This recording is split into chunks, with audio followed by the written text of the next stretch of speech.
克服斷肋切皮多少患難，陳希文揚帆征奧啊！香港人見到滑浪風帆，第一位諗起嘅人一定係李麗珊啦。家陣風之後有接班人啦，就係25歲嘅陳希文。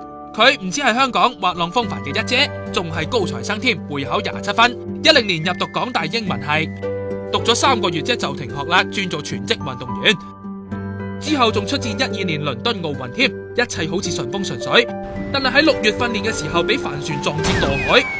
嗰時候發生意外，都去到奧運當中好多感受嘅，其實都有時候好似唔係好知自己點樣反應。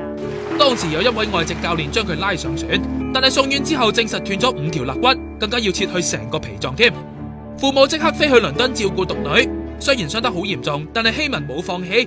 同年7月底出戰倫奧 RSX 組賽時，得第12名。始終有個撞船嘅經驗，訓練都要係啊，要個反應係好咗少少嘅。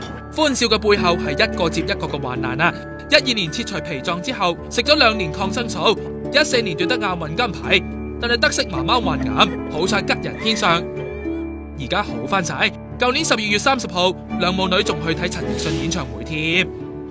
克服完患難就面對挑戰，要力爭今年里約熱內盧奧運資格啊！首先要嚟緊2月，我哋有個喺以色列嘅 World Championships 啦，咁就係我哋香港隊裏邊嘅內部輪選嚟嘅。目標係喺里約奧運攞牌，佢仲話 Eason 手多少係自己嘅寫照添。用多少年的跌跌撞撞才找到終點。重複好多次多少，即係你會諗，哇，自己真係跌跌撞撞咗幾多次啊！好多唔同嘅感受，好唔多唔少都好似長大咗少少啦。